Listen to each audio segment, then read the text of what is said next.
সিলেট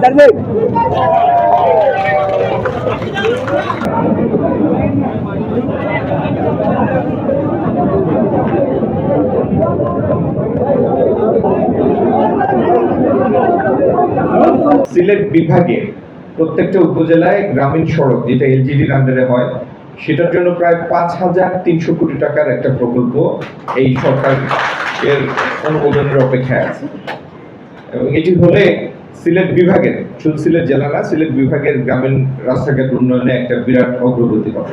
সিলেট শহরের জলাবদ্ধতা আমার নির্বাচনী প্রচারণার সময় আমি প্রত্যেকটা জায়গায় গিয়ে বলেছি যে এটি হবে সব থেকে বড় চ্যালেঞ্জ।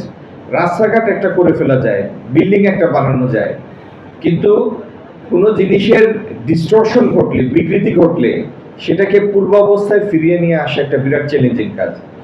আমাদের প্রাকৃতিক খালগুলি সব অবরুদ্ধ, তো এই সমস্ত চ্যালেঞ্জ ডিঙ্গিয়ে সিলেট শহরের জলাবদ্ধতার স্থায়ী নিরসনের জন্য ৪,০০০ কোটি টাকার একটা প্রকল্প, সেটিও ইনশাআল্লাহ চূড়ান্ত পর্যায়ে আছে। এখন থেকে সিলেটের উন্নয়ন হবে সুদূর প্রসারী ও টেকসই মাস্টার প্ল্যানের অধীনে। জলাশয় ও পাহাড় রক্ষা করা, আধুনিক বর্জ্য ব্যবস্থাপনা, যানজট নিরসন ও পরিবেশের ভারসাম্য বজায় রেখে পরিকল্পিত নগরায়নই হবে এই কর্তৃপক্ষের মূল অগ্রাধিকার। আমি সিলেট উন্নয়ন কর্তৃপক্ষের কর্মকর্তা কর্মচারীদের প্রতি আহ্বান জানাচ্ছি, আপনারা স্বচ্ছতা, জবাবদিহিতা ও সততার সাথে সিলেটবাসীর সেবা নিশ্চিত করবেন।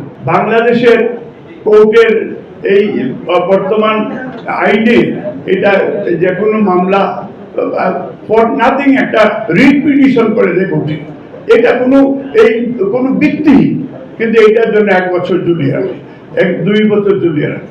এটার জন্য আপনাদের একটু স্পেশালি সামাজিকভাবে হলেও এটাকে আপনাদের স্পেশালি আজকে প্রধানমন্ত্রীকে বলবো যেটা আপনার সিলেট এক যেভাবে আপনার দায়িত্বে, আমি মনে করি সিলেট 3ও আপনার দায়িত্বে, এবং প্রবাসীরা, কারণ প্রবাসীরা এই রেভিডেন্স যুগ তারা আমাদেরকে ভোট দিয়েছে, তারা আমাদেরকে বাই পোস্ট তারা ভোট দিয়েছে সবাই, এবং সেই প্রবাসীদের ভোটগুলিও আমরা মনে করি যে এটা আমাদের ইমানি দায়িত্ব, সেই তাদেরকে লুক আফটার।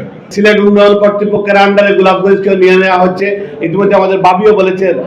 আমি আমার মাননীয় পূর্তমন্ত্রী মহোদয়ের সাথে দৃষ্টি আকর্ষণ করছি, আপাতত অন্তত সিলেট সিটি কর্পোরেশন থাকুক, পার্শ্ববর্তী এলাকাগুলো আপনারা পরবর্তীতে ঢুকাবার ব্যবস্থা করবেন অন্তত প্রথম ধাপে, কারণ আমাদের এই এলাকার মানুষ পৌরসভায় ট্যাক্স দেয়, উপজেলা পরিষদের ট্যাক্স দেয়, তারা উন্নয়ন কর্মকাণ্ডের যে রেভিনিউ সেটা তাদের এলাকার দাবি রাখে, তা সেখানে লোকাল গভর্নমেন্ট তারা সেখানে ইউজ করবে। সুতরাং উন্নয়ন কর্তৃপক্ষকে অন্তত গোলাপগঞ্জ সহ আশপাশের যে 2-1টা উপজেলা আছে আপাতত অন্তত বাদ দেওয়ার জন্য আমি আপনার বিনীত দৃষ্টি আকর্ষণ করছি ইনশাল্লাহ। আমাদের মাননীয় প্রধানমন্ত্রী বাংলাদেশের প্রতিটি অঞ্চলে সুষম এবং জনকল্যাণমুখী রাষ্ট্র এবং সমাজ গঠনের যে পরিকল্পনাটুকু গ্রহণ করেছেন, আজকে সিলেট উন্নয়ন কর্তৃপক্ষের এই কার্যক্রম উদ্বোধনের মধ্য দিয়ে সেটির বাস্তব প্রতিফলন ঘটেছে।